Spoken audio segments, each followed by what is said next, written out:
Welcome to Paddocks and Pit Stops. I'm Rohit Anand and you're watching 5 things that we learned from today's race at Baku. Number 1. Baku equals drama. After the bore fest that was Monaco, Baku showed us once again why this race gets the hearts and emotions of every Formula One fan racing. It had everything that you would want to see at a Grand Prix weekend. A chaotic quali with turn 15 claiming victims after victims. 4 red flags, a first since Hungary 2016 that hampered the fast runs of many teams. And Mercedes pulling an absolute rabbit out of the hat after struggling throughout free practice. Lastly, grid positions P1, P2, P3 secured by the big boys right at the top Ferrari, Mercedes, and Red Bull. Saturday was easily bang on the money until Sunday showed up. Boy, what a fantastic race day this Sunday turned out to be.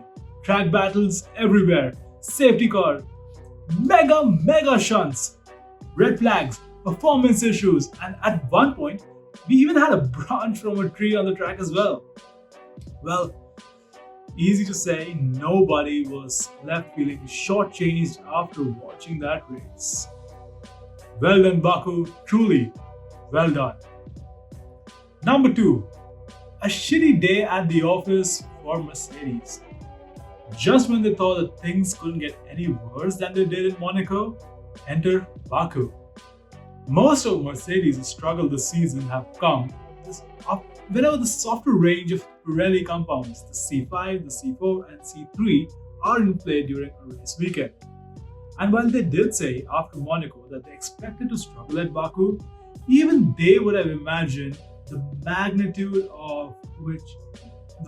by which they struggled to churn out performance out of the W12, chopping and changing through various setups before finalizing the setup for the quali session right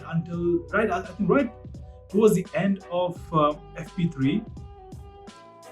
That is what it took Sir Lewis Hamilton to put in an astounding lap during quali, while his teammate Bottas, he had to play the team game this week. It's a fair thing. It's a thing that goes on between Mercedes. But apart from that, he had his fair share of struggles. So let's just not go hard on him. He can't catch a break at this point. But again, all things look good for Mercedes. They were set to have a good race, and all was going well in the race. Hamilton had the pace. He was challenging Checo for P2 to mount a charge through, mounting charges through Sector 1, Sector 3. He was losing out in Sector 2, where the Red Bull was mega. But he looked on course to win the race until the very end, where he ended up cooking his brakes, disabled his brakes, the magic brake button as Mercedes calls it. He had a brake issue. He zipped right through into the turn 1 runoff area, and that was a very sad end to his record of finishing in the points for 54 consecutive races. Overall, a tough day for Mercedes. 2 weekends on the trot, not been good. But again, it's just tough luck. The sport is daunting. It is what it is. Number 3, Vettel on podium. If there was a list of things that you absolutely would love to see on a Sunday, this might be more for the fans who've seen the 4-time world champion in his prime. A smiling Sebastian Vettel on the podium is definitely on that list. These people.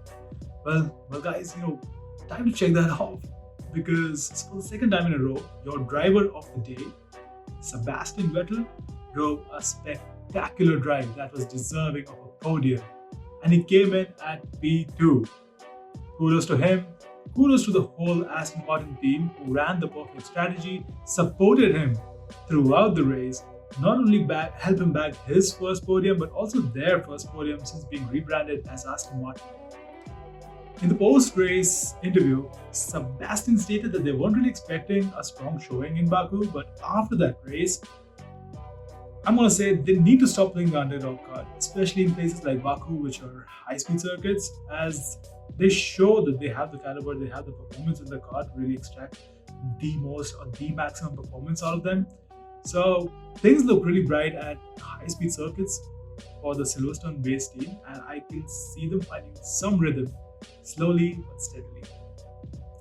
Number 4, unpredictable podium. Every once in a while, we're treated to a totally unexpected podium, and this was one of those days. You can only imagine what Sergio Perez would have been going through if you told him on a Sunday morning that this would be the day that he would win his first race in a Red Bull car. All kudos to Checo. Checo being Checo, nursed those tires, raced hard, and it seems like Red Bull finally have a partner. They have a driver worthy enough to partner Max, and it's going to do them a lot of good. Speaking of Red Bull, we have to talk about their sister team as well, it's Alpha Tauri. They had a strong package this weekend, and both the drivers were ticking all the right boxes throughout the weekend. Getting both cars into Q3, a first for Sonoda, set them up beautifully for a strong points finish on Sunday, and that's exactly what happened. A podium P3 finish for Pierre Gasly and a P7 finish for Yuki Tsunoda had everybody in the Alpha Tauri garage jumping with joy.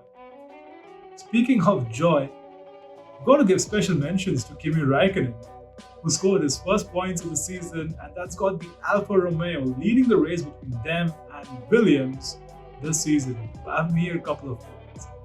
Speaking of points, the veteran, the two-time world champion, Fernando Alonso put in a solid race to secure P6 for the French Alpine team.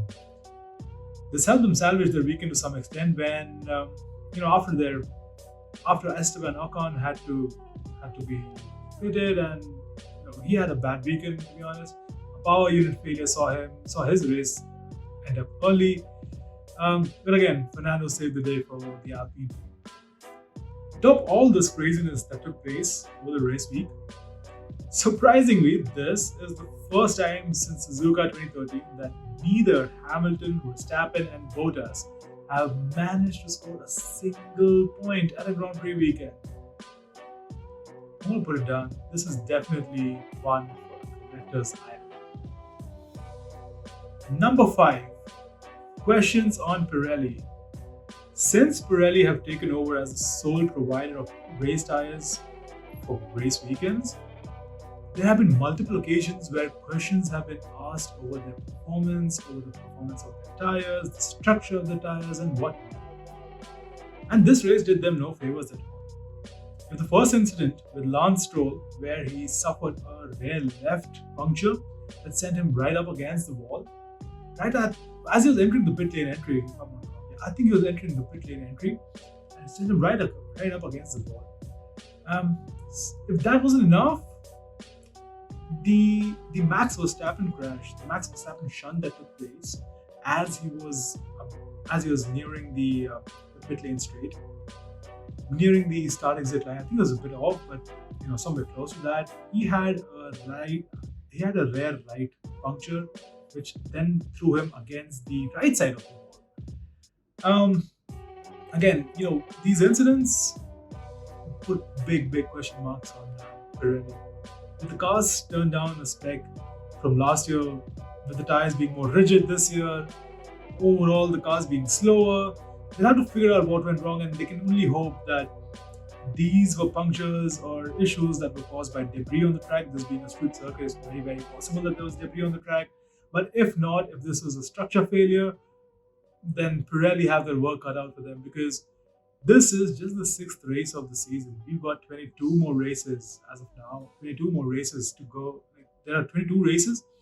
We're just at 6th. We've got 16 more races as of now to go. And we're gonna visit places like Monza, Spa, Silverstone. These are high-speed tracks. And if you're having issues at the first high-speed track, which was Baku, things don't look good. So Pirelli can just hope that these are issues caused by debris and not structural issues. If that's the case, if it is structural issues, they're going to have massive problems. All right, take it all in, breathe, because that's exactly how This whirlwind of a race had me feeling. And I'd be delighted if you share your experience with me as well. You can do that by going crazy in the comment section below. That's it from paddocks and pit stops this weekend. Be sure to hit the like button. There's going to be a lot of content, exciting content, amazing content, just like the race that we saw that's going to come our way. And for anyone who's missed out on this race, they can tell you that they missed out on the biggie. You can tell them that they missed out on the biggie. And why would you want to miss out on good content? Just like this race. Join me, join us at Paris and Pit Stops and become an invaluable member of this family who is crazy about Formula One by subscribing to this channel and following us on Instagram. The link is in the description below. Thank you so much for watching. Cheers.